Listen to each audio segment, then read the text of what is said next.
a woman's menopause, that the Chinese word is chen, and it means second spring. Oh my God, my mind is blowing off my head, and I can't even believe that you are just bringing it up. Okay, keep going, girl. Keep going. Oh my God, I'm sweaty. I gotta take my sweatshirt off. And I love this embracing this woman's renewed vitality, renewed energy, certainly a renewed focus on herself.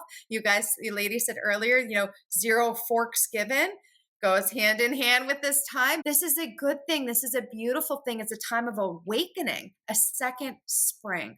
This is the path forward, ladies. This is how we want to age and do so happy and gracefully. Oh my God, I can't even believe you brought that up. I'm still just like, I'm blown away. I love that idea so much. Get ready, listeners. I'm gonna be dropping some hot stuff. Fired up, peeps.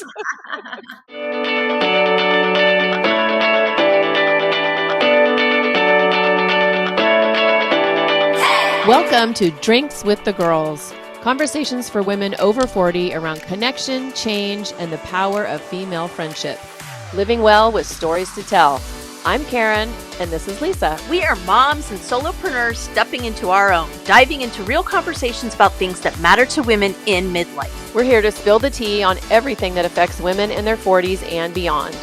Topics like loss and grief, changing relationships, launching kids, menopause, and reinventing ourselves in midlife. We are here to tackle it all. Connect with us through a blend of our lived experiences, our friendship, the memory of our moms, plus a collection of real stories, honest conversations, and engaging interviews that will make women over 40 feel seen and remind them that they're not alone on this journey called life. Let's go.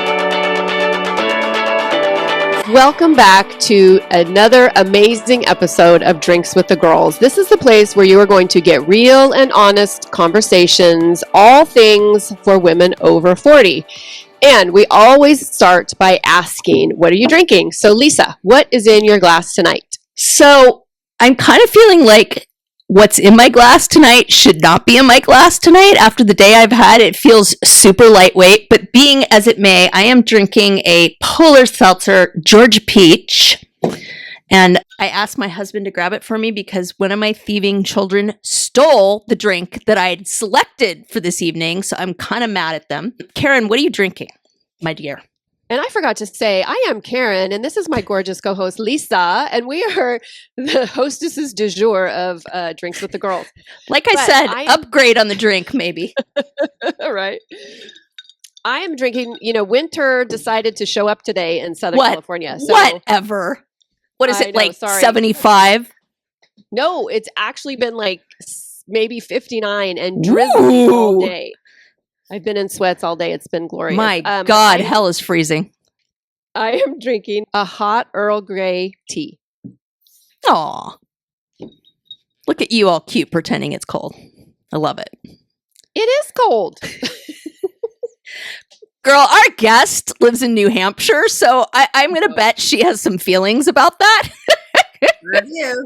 So our guest is the wonderful Naomi Major. We have been just so excited about this episode, and I'm going to let her introduce herself and tell what is her magic superpower that she's going to help us with today. But first, I'm going to ask her to talk about what she's drinking. So Naomi, what are you drinking, dear? Hey ladies, thanks so much for having me.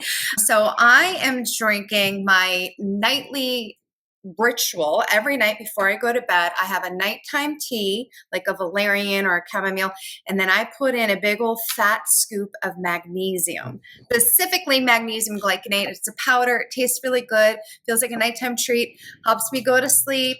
And it restores my health. And that's the whole thing that we want to talk about today. It's particularly good for hormones. So this is it every night. So you were the second guest that's pimped on the magnesium. So I think I need to start adding that in.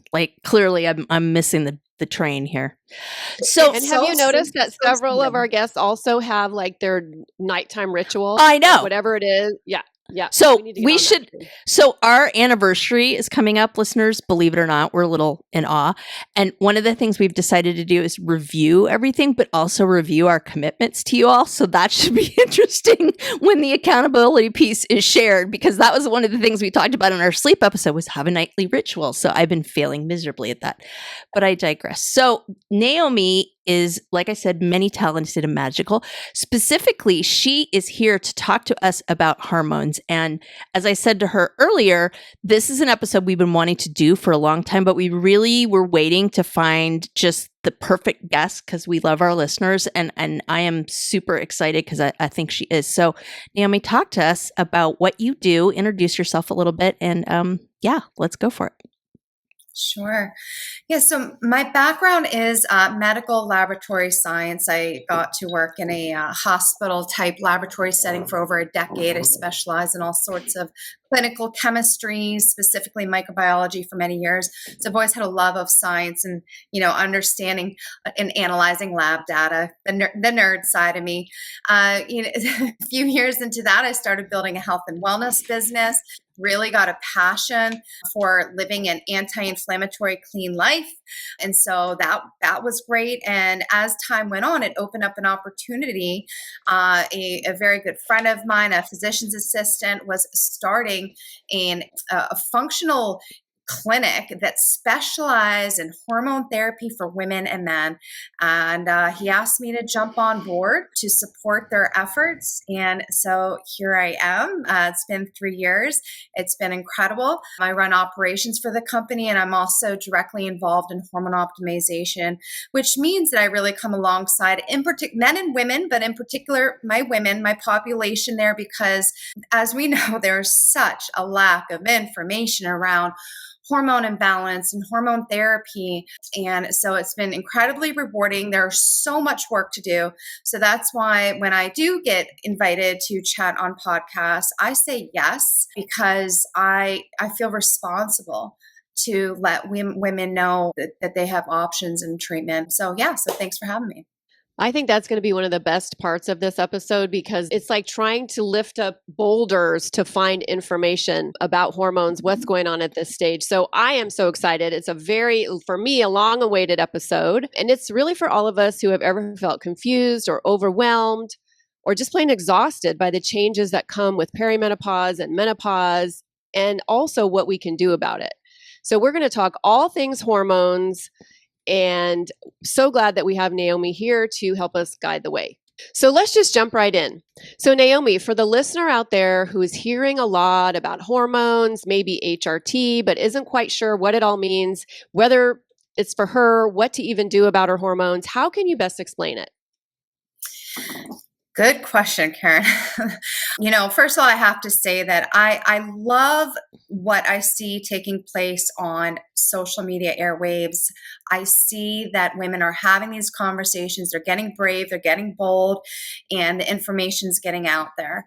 But before I talk about hormone replacement therapy, which is a quite safe and effective treatment for women that are suffering from hormone imbalance, I think it's helpful to understand what even hormone imbalance is and why a woman would consider hormone therapy and maybe even what time of her life she would do that.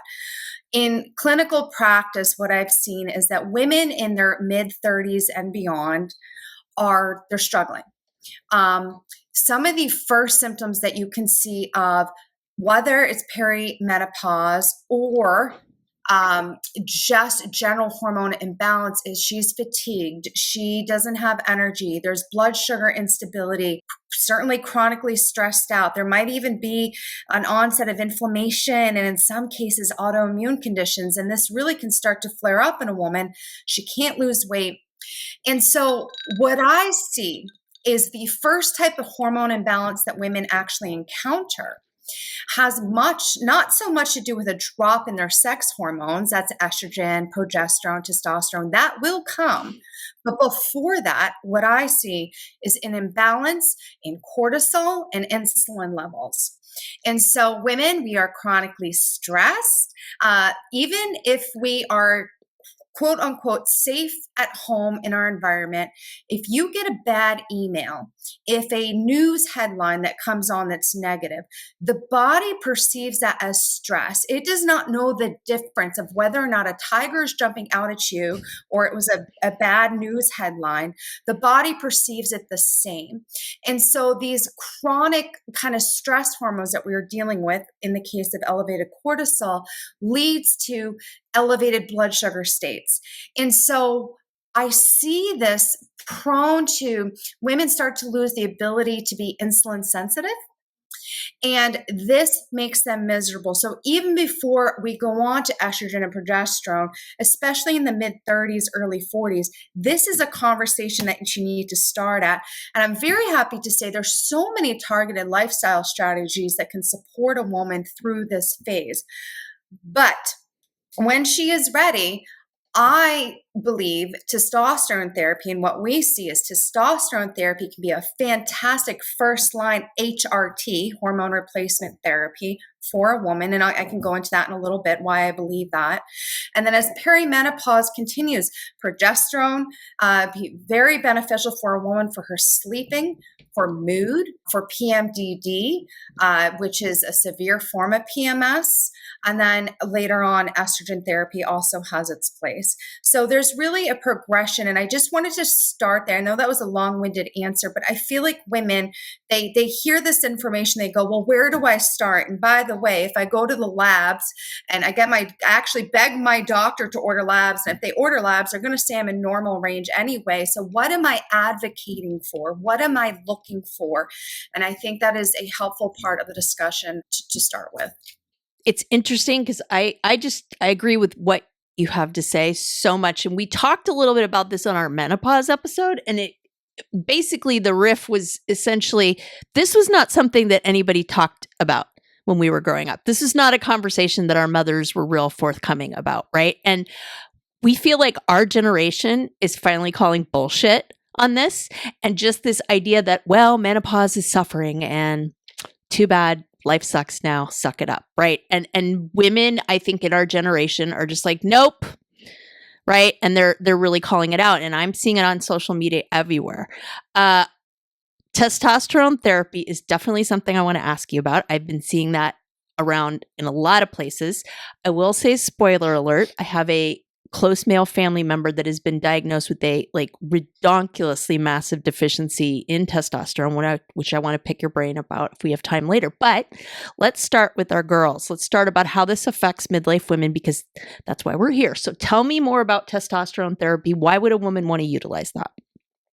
Yeah, good question. So first of all, this is what we know. We know that men have 50% less testosterone than their grandfathers did. 50% less. Holy moly. We know that up to 65% of men have low testosterone. And I have to tell you, these are not typically, men that you might look at and be like, oh, he looks a little weaker or whatnot. Some are, plenty are not. There's a lot of, guys out there that are trying to get after it and something isn't right. And I believe, again, I say it's a consequence of modern society, the chronic stress, the chemicals in the environment that have taken its toll. So I bring up the statistics for men because guess what? It's the only stats we have. They don't study this in Shocker. Shocker. We're so surprised. Yeah, not. Well, Right. I'm really glad that you said that. And I'm not going to hijack the conversation. It's my husband. I know he'd be okay with me talking about this, but in his particular case, it was connected to depression and some mental stuff. And nobody bothered to look at that for the longest time, and was doing all sorts of different treatments. And his doctor that we have is an integrative physician that we finally went to, and he was the first one that was like, this is crazy. And it's like unchartable, his level of testosterone. And it has been a game changer for him to do. He was like, oh my God, I'm like a different person. Like, I remember what this was like, right? So again, I don't want to go off on that particular tangent, but I mean, I've seen firsthand what a significant difference that could make. So knowing, of course, that it hasn't been studied in women, people just assume that it's a male hormone. Talk to us a little bit about that and kind of what you're seeing and what is happening now. Right.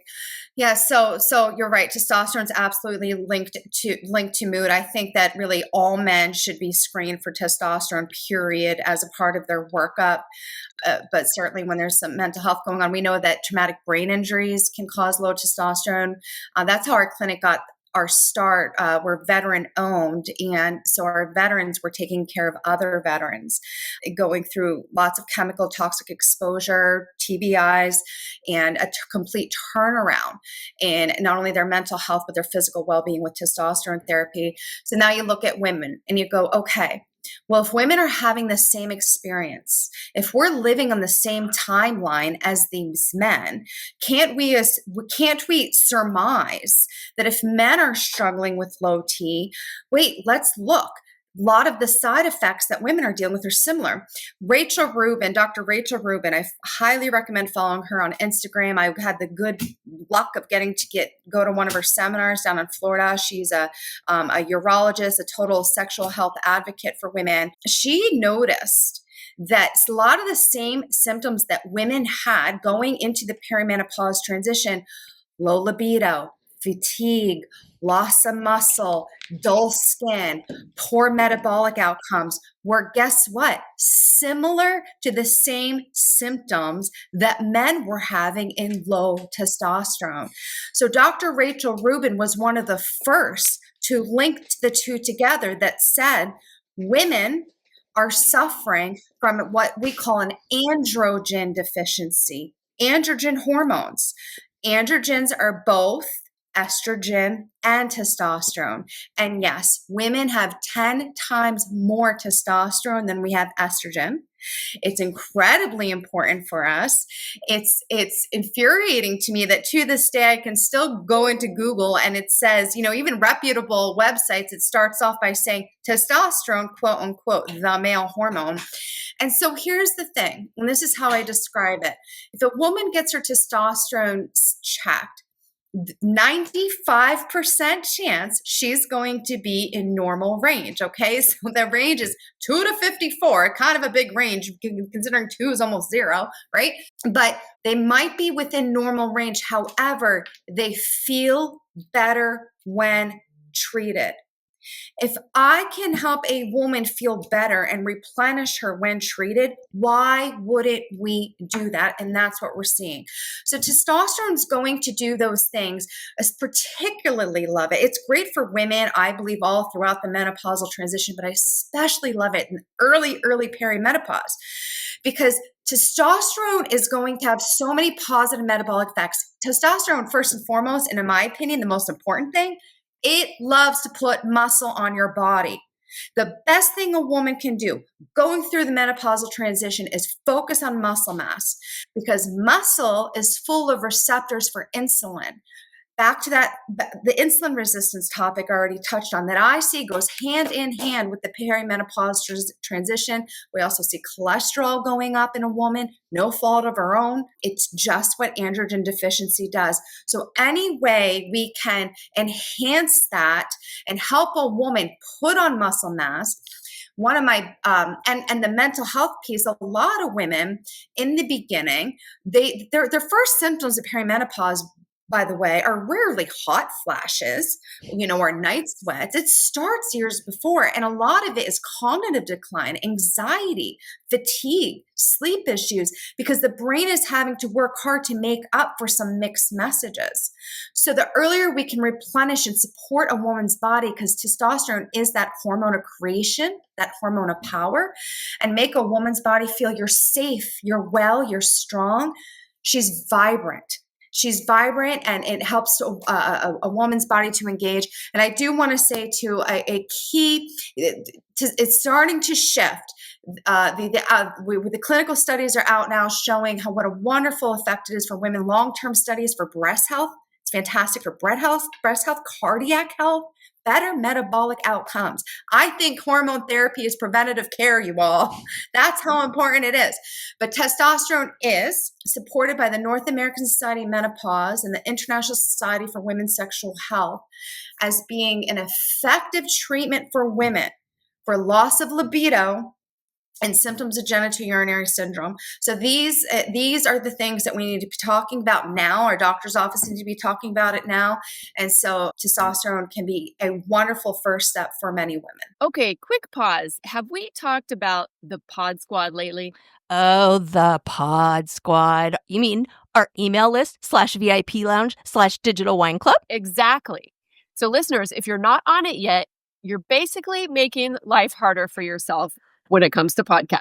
Like trying to scroll for show notes while speed walking on a treadmill. Wait, what was that link again? Oh, no. Grab the side rails. Or pulling up that book we mentioned while you're in the Starbucks line and then realizing everybody else moved up 3 cars and now you're that woman. We've all been there. That's why we made the Pod Squad. You'll get new episode alerts every week with direct links. Easy to listen, easy to share. And show notes straight to your inbox. So when we drop a life-changing product, book, hot tip, or yummy new drink, you're not rummaging through your memory like a woman searching for her reading glasses when they're on top of her head. It's organized, it's helpful, it's for you, babes. So join the Pod Squad. The link is in the show notes. Just tap it. Snacks, sarcasm, solidarity. And obviously, fighting the patriarchy. We write at dawn. Okay, you can't see Karen, but I can, and I know her really well, and she has been holding back. So let it go, girl. Tell us, because I know you want to say something. My brain is just every which way to Sunday right now. Okay, hold up. Can we just talk about Rewind. the breast cancer piece for a second? Because you said that the testosterone is actually helpful. Is that what I understood? That's exactly what I said. And that is like the opposite of everything that we have heard up until now. Like I'm 56, so I'm smack dab in menopause. And for the longest time, I wouldn't even entertain the idea of hormone replacement therapy because of that link to breast cancer. And I just never thought that I was a candidate. So I just was like, all right, I guess I just have to suffer with all this BS. And it wasn't until I actually found a gynecologist who is really adept at working with menopausal women that I realized, oh my gosh, there's an alternative. But I have to ask you, so I'm not on testosterone. I am on estrogen and progesterone. So is testosterone something that is better that you start when you're in perimenopause and then you kind of build up to the others? Or is testosterone something I could include in my regimen? Or what? What's the magic cocktail? I know. I would say yes and yes. Each hormone has its place. I think one of the challenges is you have a perimenopausal woman. She's starting to go through what you call the chaos of perimenopause. Hormones are fluctuating, but she still has ample estradiol in her body. So to start by replenishing estrogen at that time may be more harmful than good. And by harmful, I mean not alleviating her symptoms. Testosterone not only has those metabolic benefits, it feels incredible. Testosterone makes effort feel good, by the way. You'll find yourself putting on your gym shoes to go work out, and you're like, what am I doing right now? Oh, that's the testosterone. Who am I? Right? Who am I? But testosterone also modulates the hormone called FSH, follicle stimulating hormone. That hormone skyrockets during menopause and really can wreak a lot of havoc on a woman's body. Testosterone makes that response less drastic. It smooths out the transition. So Karen, would I advocate for a woman early in perimenopause to be on testosterone, particularly with symptoms that we've discussed? 100%.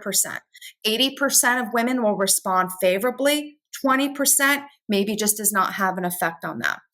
But you'll know within 3 months. In my experience, I've seen that. Can be absolutely wonderful. Now let's fast forward to a woman in menopause. Should she start testosterone? Again, these are nuanced. We have to talk about, look at the labs and look at the symptoms. But I would say in general, I would make the case for yes. Why? Because we know that when we replenish testosterone, we have better outcomes. I mentioned breast health. How about the big one? Bone density. We know that bone weakness and osteoporosis is one of the leading disease processes that alienates a woman and potentially can lead to her mortality, because if we're weak and we fall, we break a bone, you lose mobility, that's a slippery slope for many women that they start to face. So if we can help a woman improve bone density, which is by helping her to put on muscle mass and stronger bones, that is the best way we can prolong a woman's life and the quality of it. So I would say yes, I truly believe hormone therapy is preventative care, and you can make the case that a woman could be on it long term. Well, that's exciting news. And I think to your point earlier, when you talked about now we're finally having the conversations, like you can open up your Instagram and you can see women and doctors and specialists talking about this. Nobody knew, or okay, I didn't know until I really started getting into it that your bones are helped with hormones, that your heart is helped, like other things besides the dreaded symptoms, which I had, and that's why I sought it out. But there's all these other benefits that we don't even know about. So that's why, this conversation and all of this, information that you are giving our listeners is so important. So thank you so much, Naomi.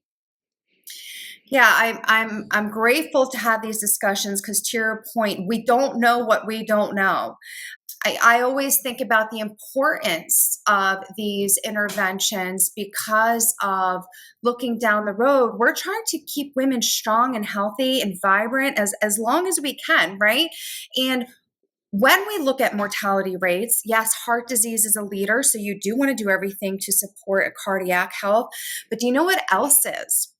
Persistent antibiotic use. Mm. You know what drives that? UTIs. Do you know that what they found, and again, back to Dr. Rachel Rubin, I'm just so impressed with the research she's pioneered. Not only is testosterone wonderful for this, but I'm going to talk about another hormone application. Every woman over the age of 50 should be on vaginal topical estradiol cream. It could be an insert as well, but topical estradiol cream. Why? The area in the base of the vaginal wall called vestibular tissue, it's incredibly sensitive to androgen deprivation. So loss of testosterone, loss of estrogen. The cells start to atrophy. Yes, you lose libido. Yes, you lose feeling. Yes, you lose moisture. If that's not bad enough, ladies, which, hello, we deserve tough feeling down there. Oh my goodness. But not only that, the vestibular tissue isn't just, the vaginal area, it's around the urogenital area. So we know if we're replenishing the tissues, which is replenishing the hormones, it brings those cells back to life, that tissue health is improved, UTIs are coming down. So if we can reduce, you think about, Nana laying, as later in life and she's having these recurring UTIs, it's very bad for her. Then they develop antibiotic resistant bacteria. Not a good slope. So if you can avoid that by replenishing that area with a safe, topical, non-systemic estrogen therapy, we should be doing it. Again, preventative care, it should be a part of every woman's care plan, 50 and beyond, if not younger. Holy crap. Like I'm just My trying mind to, is I exploding. know, I'm trying to process all of this and kind of figure out what should go next. I mean, it's interesting because for me, I kind of entered this through the back door because I have polycystic ovarian syndrome. And so for me, I kind of figured this out when I was having my children, and we got pregnant very easily with my son, but my daughter was a whole other story. And so I was really kind of on the insulin conversation, like way before menopause. And so for me, they put me on progesterone, and that has helped. One of the things that I've fought with doctors for years is my thyroid. And I kept saying, it's my thyroid, my thyroid. Please test my thyroid. Oh, you're within normal range, right? So this was the first doctor I've been to that was like, you could use a little help. And I am telling you, I'm on a very, very low dose, but it has been life-changing for me to do that. Now, interestingly enough, I've asked about testosterone because I have some friends that are on it.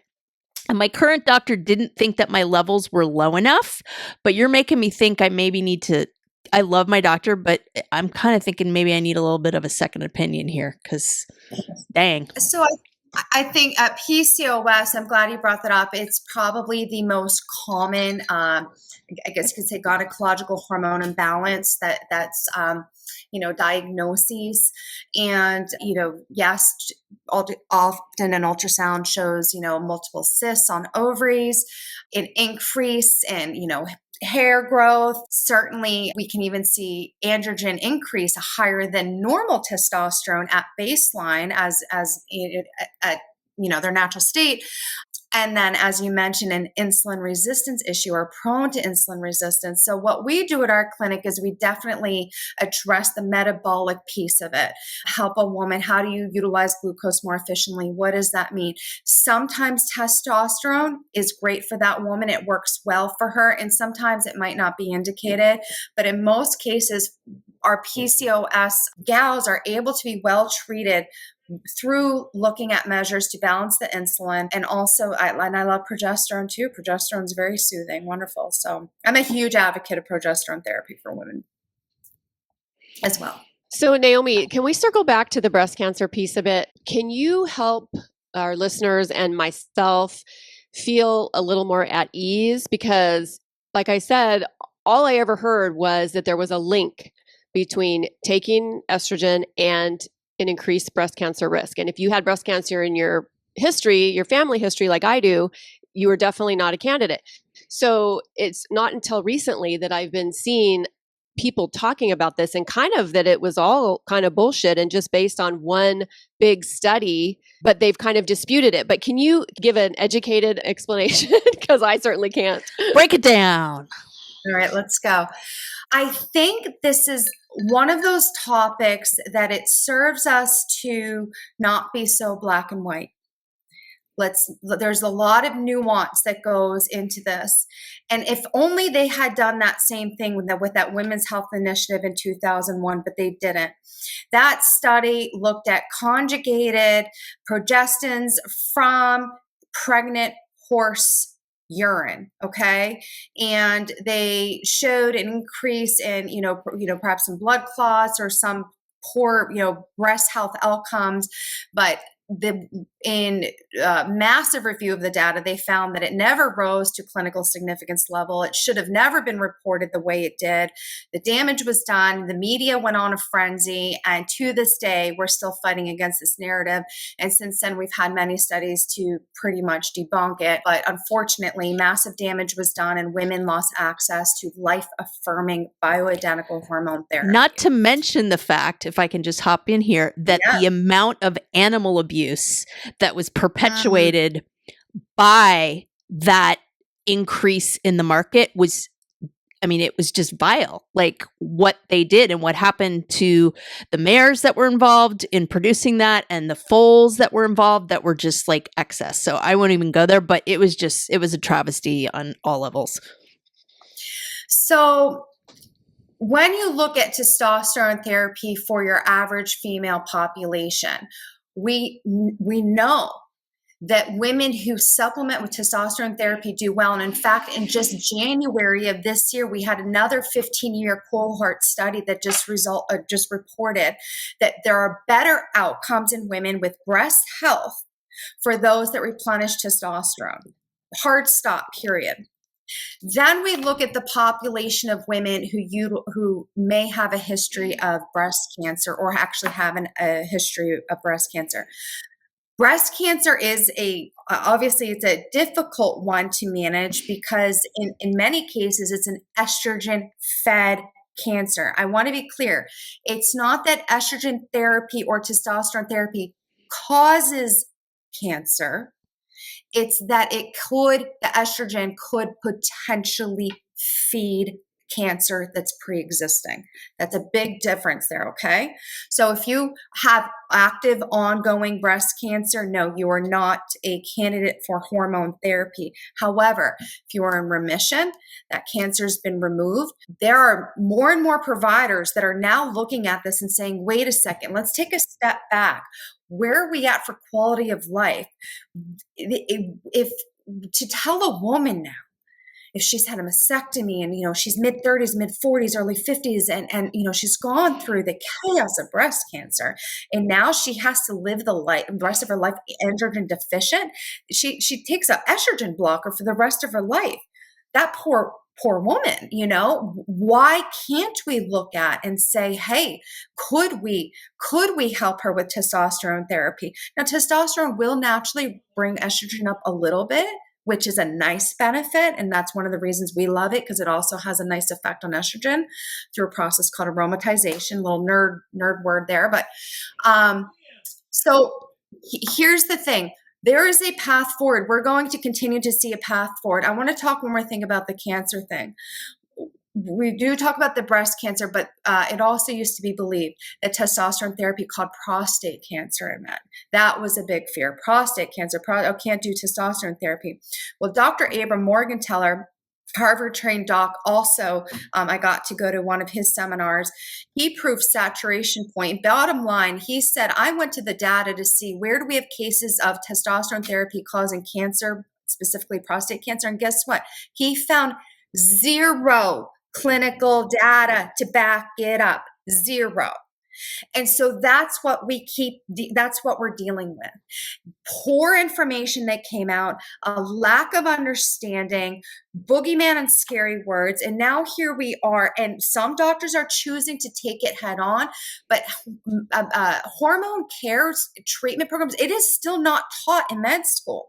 And ladies, only a third of OBGYNs even have a menopausal treatment program. 1/3. And you would think these are the doctors that are there ready to treat women for hormones. Women are still being gaslit, even in these offices. And less than 7% of general providers understand hormone therapy. So we've got a long ways to go. And so what I find is that providers, they just don't know. They're good doctors. They're doing their best, but they have time limitations. They're not being taught hormone therapy as the safe and effective modality that it is. I recently had to get a new doctor because I moved about 3 years ago and I just drug my feet to find a new doctor, but I finally did. He's a wonderful doctor so far.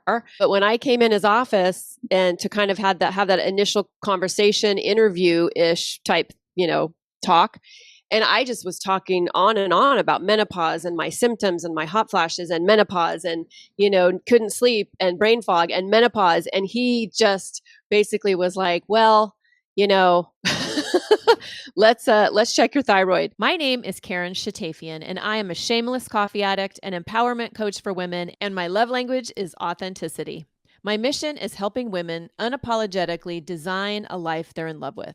Because what the hell are we waiting for? My website, KarenShatafian.com, has all my coaching packages and free offers like my Midlife Reclamation Guide.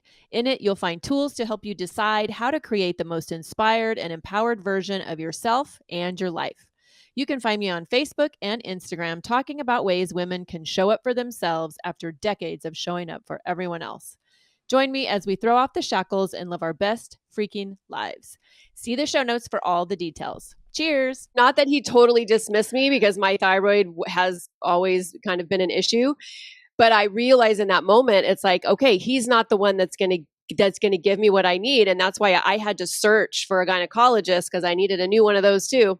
And I deliberately searched for one that I knew was going to be able to address my hormonal needs. But I think that's, something I want our listeners to walk away with. I mean, there's so many nuggets in this episode, so many gems, but you have to advocate for yourself. And if your doctor is not having the conversation with you, find a doctor that will. Real quick, I think they're really hamstrung too by the insurance industry. I really like my OBGYN, but she's great and really supportive, but she's also flat out been like, I would love to order those tests. I would love to prescribe that. I'm not going to be able to get it covered. So I think they're in a really tight spot too. We're not, let's not go down that rabbit hole of the health industry in America right now. Like we'd be on this call for hours, but I think there's that part of it too, as well. But Naomi, what do you, totally. I know you were like revving to go. So hit us. Well, there's no doubt about it. To this date, there is still, I should start with this. There's over 30 FDA approved testosterone formulations for men. To date, there are 0 FDA approved formulations to this date, despite the fact that we now have these menopause societies coming out in support of it. We're still not there. And there doesn't seem to be an appetite, an urgency, or a real interest. And so that's why I love like a Dr. Mary Claire Haver. She's another one out there, very vocal on Instagram. They're fighting the good fight. So I really appreciate what they're doing, because we need more research. We need the FDA to take action so women can access this therapy. See, listeners, it's not just us that's blaming the forking patriarchy. We're not just like out there whining about it in a vacuum. Hello. No, it's real. One of the hardest things, I think, a woman knows something's going wrong. She finally feels brave enough to bring up the topic, but then the words fall out of her mouth, and she's in the doctor's office. She says a couple of words. She feels silly because she doesn't really know hormones herself, but she knows something's wrong. And then she meets them with a provider who, maybe a good person, means well, but they have very little knowledge too. So then they're met with this kind of apprehension or dismissiveness. And that's very difficult. So I like to tell a woman this: when you are trying to advocate for yourself, ask your provider the question, what does your clinic offer for a menopausal treatment program? Hard stop. You're not the expert. You don't have to explain what you mean. You let them answer that question. They should be able to tell you, we believe in supporting women. We think women can be well supported in many cases by bioidentical hormone therapy. And we're going to have these conversations with you. We're open to ordering labs and just a general open dialogue. But that's what you want to be met with. If you are not hearing that, then yes, you got to go searching for a provider who can answer that question for you. Okay, so you said the B word, and I know people will have a lot of questions about not that word, but the other word. So, what are bioidentical hormones exactly? Because I know that's also another rabbit hole that people go down. I know they're like, oh, I'm putting like fake substances in my body. Like, what's going on? So, set the record straight. Explain exactly what they are, benefits, all that kind of good stuff. Right. So bioidentical hormones are hormone compounds that look and respond exactly identical to the hormones that are endogenously, so created by your body, in your body already. So a bioidentical estrogen will bind and respond and give the same messaging to your estrogen receptors as your estrogen in your body does, exactly identical. It's interesting because there's, again, that fear that we were talking about, but let's back up for a second and consider birth control. What percentage of women have been on birth control at some point in their life? And what we fail to realize is that birth control is a form of hormone therapy. And in fact, it's double to triple the strength of what we are typically using in the hormone replacement clinic. So consider that. It's giving similar messaging to the body, but it does it more in a synthetic way. It uses different pathways to message the body. It serves its role. That's a whole nother conversation for another time. But a woman is much better served by bioidenticals, in my opinion, throughout the perimenopause and beyond transition. So, okay, sorry for my ignorance, but what's the alternative to the bioidenticals? The alternative to bioidenticals is no therapies. I mean, okay. Well, let me. You could. Doctors are offering birth control still for women in the menopausal transition. Progestins, different estrogen pills that have more of a synthetic nature. Those are available still. Women can experience some relief. They have different mechanisms of action. I have some concerns for long-term birth control for women anyhow, so that there is an option. And some bioidenticals, I do want to debunk this, some bioidenticals are available, are FDA approved. There is bioidentical estrogen, and there is bioidentical progesterone, micronized progesterone, available through your retail pharmacy. And so doctors really should be open to prescribing it. They are hesitant, again, because they don't understand it, or maybe if they draw a lab value, you fall in that normal range. But again, 95% of the time, women are going to fall somewhere in that range. But how is she feeling? Listen to a woman. There is such chaos that can last up to 10 years, by the way. Well, hormones throughout perimenopause are chaotic. They're all over the place. And so what does it mean? A woman gets a hormone test in a day and a point in a time, and maybe she happens to be on a robust end of it. Oh, she's fine. Well, what is she 3 days from there or 10 days from there? And how is she feeling? And is she in tears and she can't handle her skin and she's gaining weight and she's frustrated? That's where we need providers to say, I hear you, I listen to you, because we know when we treat women, they go, oh my gosh, I have my life back. Amen. Goodness. So I always thought that bioidenticals, and I've spoken with other women who are talking about, hormone replacement therapy and things. It's like a misnomer maybe that bioidentical is like a more natural or method or treatment. I use bioidenticals. I would only use bioidenticals, but they're still created in a lab. They're still created in a lab. So whether it's the retail pharmacy or you work with a compounding pharmacy, and it's kind, we certainly use both. They can make, formulas more to specifications, and you can get more information about the carrier creams that they're in. So that's all wonderful information to have. But they're still man-made, but they're created to be exactly identical to the hormone in your body. And it's not just they're identical, but they respond and react with your body. They give your body the same exact messages as your natural hormone does. Thank you for that explanation.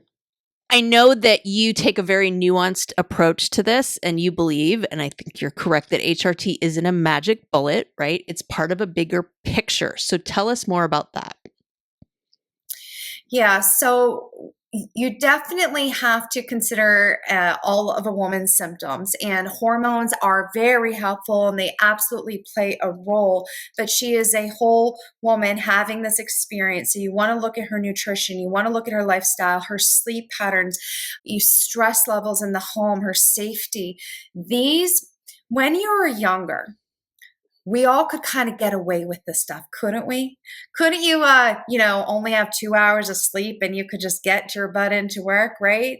Or maybe live on Slim Fast and like 100 calorie snack well. Right.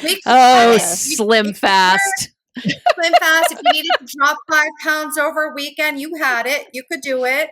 And then this starts to shift what's going on. So we talked about the stress. We talked about endocrine disrupting chemicals in the environment. The other thing that I see, and even I personally have been impacted by this, is that women aren't told things like, we talked about concussions can drive earlier or hormonal imbalance, gynecological surgeries, hysterectomies, or even removing one ovary. And I have to tell you, I had an ovary removed because I had a cyst. And my surgeon at the time, this is about 8 years ago, said to me, no worries, you're going to have one ovary left. You will be just fine. You'll have all the hormone you need. Well, guess what? It was absolutely not true. By removing one of my ovaries, I've reduced my viable egg supply by half. My egg supply is literally what's warding off menopause. And so I have found myself in young 40s in full-blown perimenopause. Now, I'm still in a normal range, but for me, it felt, because my mother she was 50 when she went into a menopause. And so it's generally, you can look at, hey, when did my mother go through this, as a general guideline of when you may.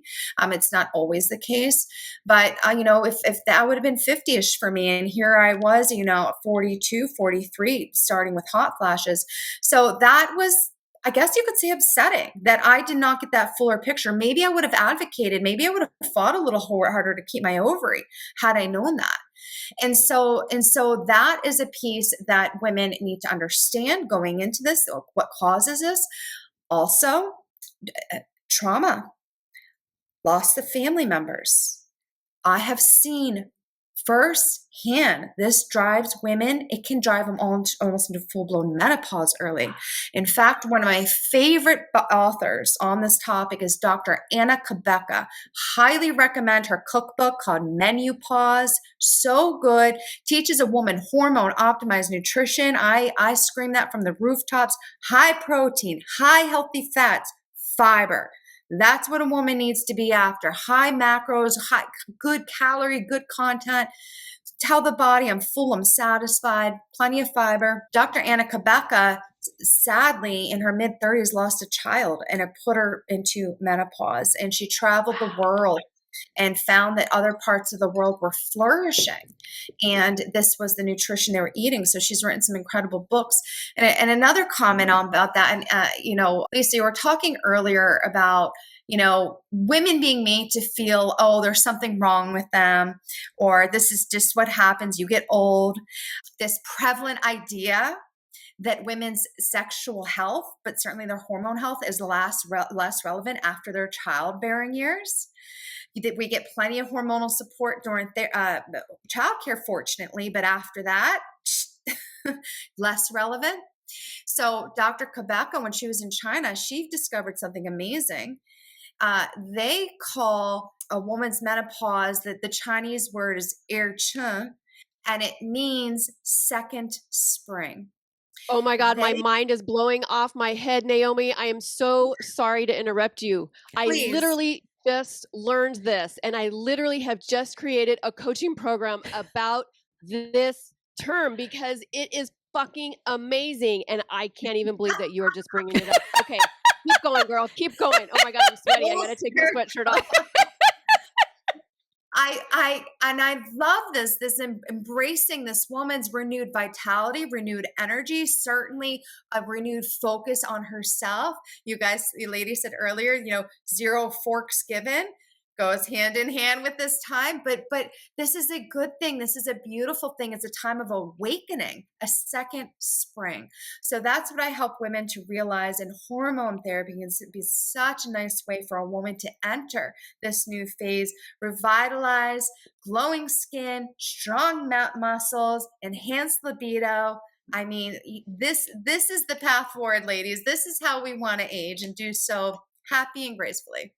Oh my God, I can't even believe you brought that up. I'm still just like, I'm blown away. I love that idea so much when I read about that, because, I deal with women in midlife. I deal with women over 40, and we won't go down any more rabbit holes, but this is a very exciting way to reframe menopause, to reframe midlife, because, we get told from so many different areas in society, that once we hit a certain age, we're kind of all washed up.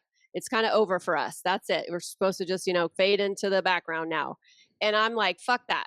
And so I think the second spring, not only is it like biologically a thing, but it's also emotionally and socially and mentally a thing. And this is, get ready, listeners. I'm gonna be dropping some hot stuff. Fired up, peeps. Well, again, we go back to, okay, so men have 30 testosterone formulations. How many blue pills do they have, right? If a man was testosterone deficient, like truly deficient, he would not have a problem finding a doctor to replenish that. But here we have women that are walking around completely androgen deficient, and we're having to beg and plead for hormone replenishment. So it's infuriating, but it's changing. It's changing now, and women are demanding better care. And not only that, now we have the data to back it up and say this is good, this is safe, this is beneficial for a woman. So I really think it's an exciting time. We're still in the beginning side, the beginning cusp of this era, but I'm ready to usher it in with you, ladies. Hey there, I'm Lisa Corachella McDowell, your midlife Pacific Northwest princess, here to guide you in the art of next leveling your life. I'm passionate about women's health and wellness in midlife, especially for moms parenting kids with unique needs like I do. I truly believe we can learn, grow, advocate, and care for the planet while taking care of ourselves and our families, and I'd love to help you do the same. Plus, I'm beyond excited to announce the launch of my new membership, the Empowered Parent Collective, this March. It's a space for parents to confidently advocate for their kids, build inclusive communities, educate themselves, and find balance and support along the way. To find out more about the Empowered Parent Collective, my classes, wellness offerings, parenting tips, advocacy resources, and exclusive Drinks with the Girls goodies, head to nextlevellifewithlisa.com. Let's survive and thrive in the messy middle together. Cheers. And I mean, back to what I said earlier, which I firmly believe, I just feel like we are the first generation that was like, bullshit, right? Like, No, like I am not I mean, there's just gonna nothing more Gen X than that. right? It's just like, why do I have to accept this and like crawl off and like Karen always knows this because I crochet. It's like bake cookies and knit. I'll crochet, bake cookies and knit, right? Like, why is that like the only option that's available to me? And I know, the people that I am close to are totally down with having this conversation. And I feel like that's what it's taken to push fucking patriarchy to do this research and greenlight it and just, women are not just men, but a little different. Like that's Well, and think about it. It's half the population hello for a third of our lives. In the past, it's just been like, okay, like, oh, sorry, like you said, Lisa, this is how it is. You just have to suffer. There's no relief. We're not going to look into it. And by the way, we're spending all this money on a dude's hard-on. Like, come on. and it's a joke, right? Oh, it's the time. Like, oh, it's hot flashes. It's like, and that's kind of all it's distilled into is like hot flashes. I know Karen hates when I say this, but I'm in full-blown menopause. I don't have hot flashes. I get cold, right? So, but just this point that like, that's all it's worth is just like a joke on a sitcom, when that's just like barely scratching the surface of like what we're dealing with. And, Dr. Mary Claire Haver says that menopause is a natural process. As you said, Karen, like all women are going to go through it, right? It's a natural process, but it doesn't mean it's not harmful. It can be harmful to a woman's body. Some women go through it, they're okay. Some women suffer terribly.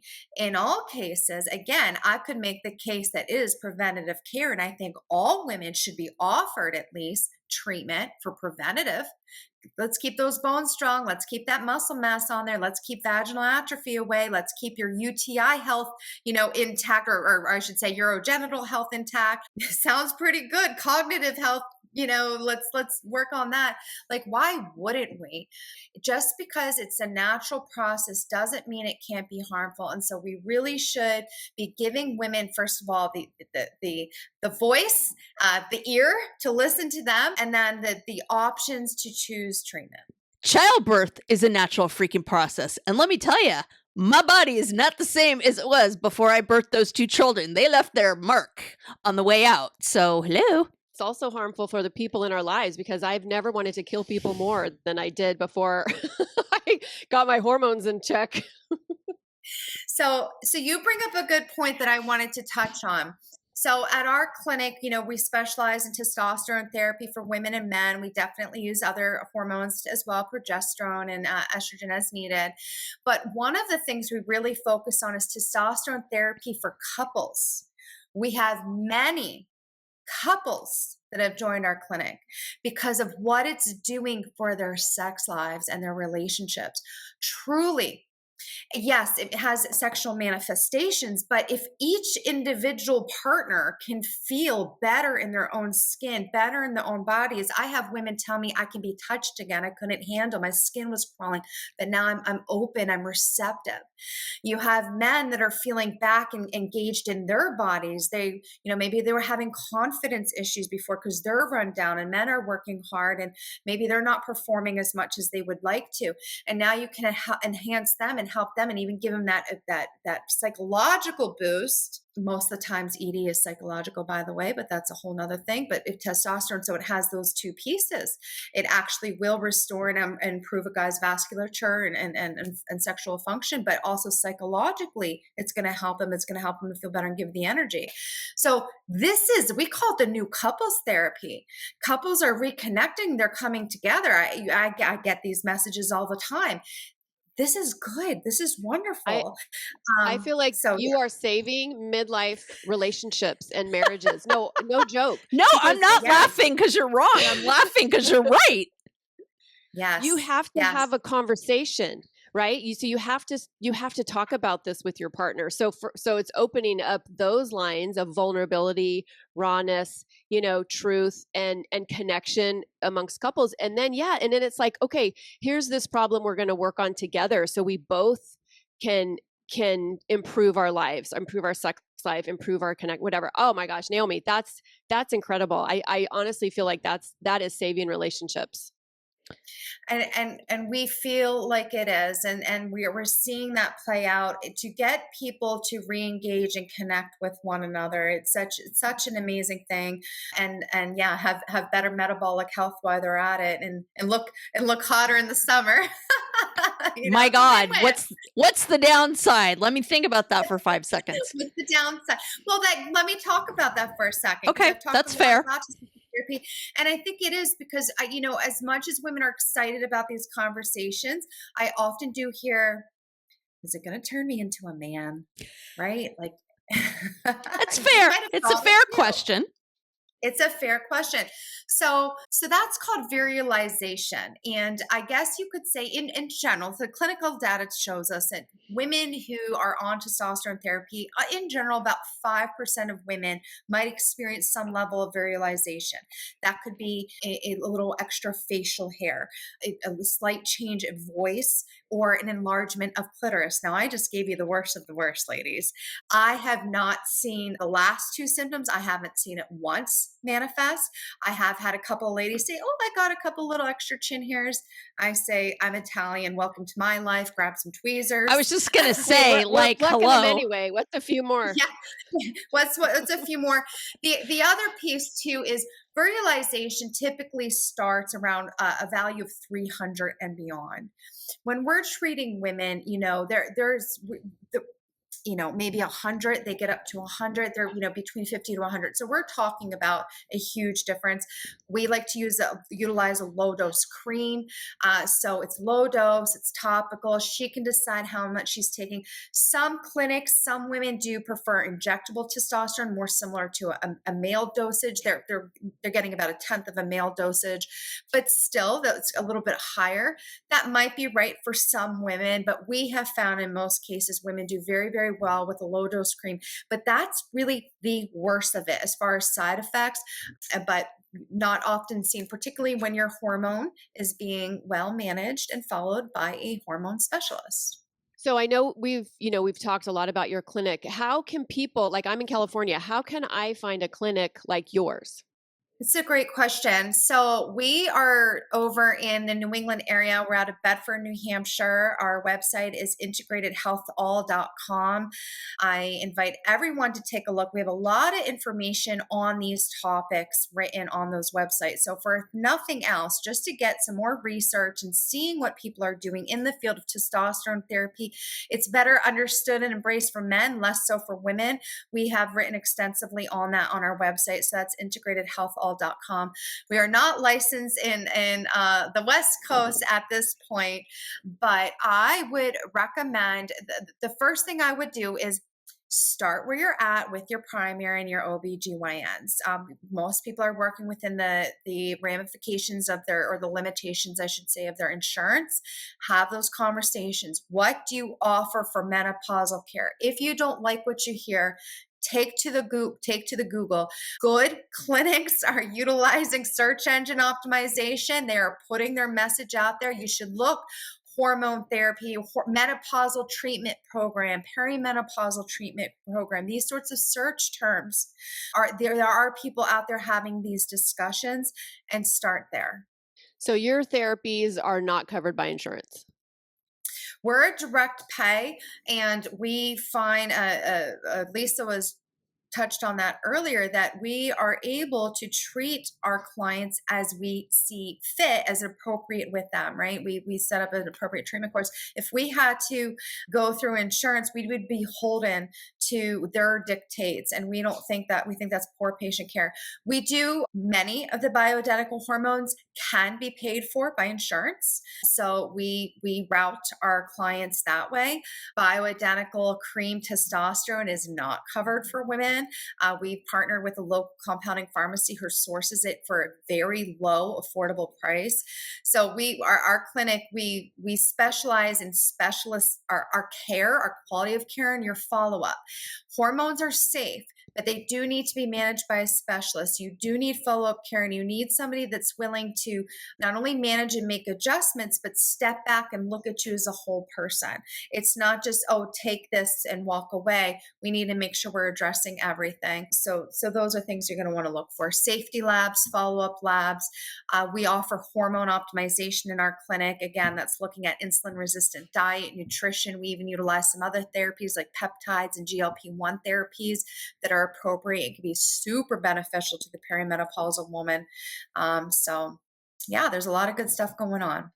Other options for a woman to access hormone care. So if she can't work with a functional clinic like ours, you have your primaries, you have your OBGYNs, in some cases, urologists, female urologists will be a great source. They will certainly advocate for vaginal estradiol cream if they're worth anything. They should be advocating for vaginal estradiol cream, testosterone. Some urologists are prescribing male testosterone cream off-label for females. There might be a road opening up there, but it's all kind of case-by-case basis. Unfortunately, the truth is access to hormone therapy is still incredibly lacking. Yep, it is true. It is true. And I think that, like I know with my doctor, because I'm on GLP-1 with him, even though, there are some, shall we say, insurance pathways for people like me that are PCOS, it's still tricky. But he has gone the compounding route as well. So I would encourage listeners to really talk to clinics and doctors about that, because compounding pharmacies can often save you just an absolute fortune, and they're I think doing the best they can in a really imperfect system to really make it accessible for people. So definitely ask about that piece with your practitioners, because sometimes you'll find that they have access to those and they can make it more economically accessible, I guess, is the way I would put it. Okay, this has been such a juicy conversation, and we always like to leave our listeners with a takeaway. So, Naomi, what is one thing that you really want our listeners to leave this conversation with? I want women to know that they do not need to suffer needlessly. If you feel that it's your hormones, it most likely is. You do not have to suffer. There are treatments available to you. Unfortunately, access to care is still a challenge. I appreciate Lisa and Karen having dialogue, having these conversations. There's a shift happening. I can't wait for the day, again, that hormone therapy is seen as preventative care for women, and that all women of perimenopause age and beyond are offered testing and treatment courses as a matter of standard of care for women's health care. And I believe one day we're going to be there. And so I want to offer that hope. I want to empower women to feel that this could be a very safe and effective route for them to go. And that if they're suffering, they do not need to do so needlessly. Have conversations.